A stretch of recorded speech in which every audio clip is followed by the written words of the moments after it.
کیا وطر کی نماز ابھی مسجد میں ادا کریں؟ یہ سوال اچھا ہے، اس کو دینا چاہیے آپ اللہ، یہ سوال اچھا ہے، وہ سوالات کیجیے جس کی ہم کو ضرورت ہے۔ کیا وطر کی نماز ابھی مسجد میں ادا کریں؟ یہ ہم ہے، لیکن وطر تو کیا ہے وطر تو حاجت میں پڑھیں۔ یار سوال مجھے آپ کی اردو شریف جو ہے نہیں سمجھ آ رہی ہے۔ وطر تو تہجد میں پڑھنے کا ہے، یعنی سوال کا مطلب یہ ہوا کہ اگر ابھی وطر پڑھ لیا اور آدمی تہجد پڑھنا چاہتا ہے تو تہجد پڑھے گا کہ نہیں پڑھے گا؟ ایک، اور اگر تہجد پڑھے گا تو کیا وطر دوبارہ پڑھے گا؟ اور اگر وطر پڑھے گا تو کیسے پڑھے گا؟ یہی سوال ہے نا۔ صحیح بات یہ ہے کہ آپ ابھی جماعت کے ساتھ آپ نماز پڑھ لیں، وطر کے ساتھ تراویح پڑھ لینا، یہ زیادہ افضل ہے۔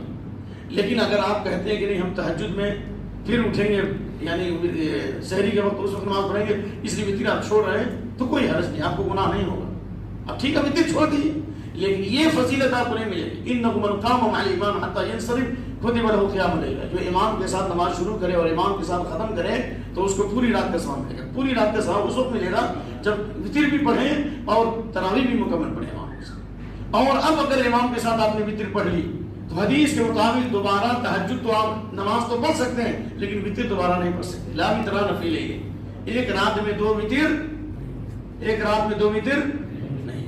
ہاں اگر آپ چاہیں تو ایک رکعت اور پڑھ کر کے اس کو طاق بنا لیں، جیسے بعض صحابہ کرتے تھے، وطر پڑھ کے سو جاتے اور پھر آپ کھلتی تو پھر ایک رکعت پڑھ لیتے، تو پہلے والی وطر بعد میں ایک رکعت پڑھ لیے تو کیا ہو گیا؟ وہ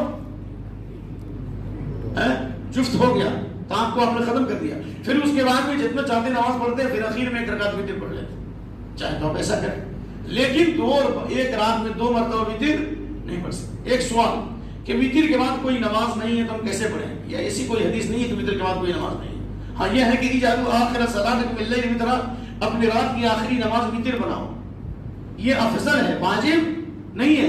کیونکہ وطر کے بعد نماز پڑھنا منع ہوتا تو ابن حبان کی روایت خود علامہ البانی قیام رمضان میں لائے ہیں کہ اللہ کے نبی صلی اللہ علیہ وسلم وطر کے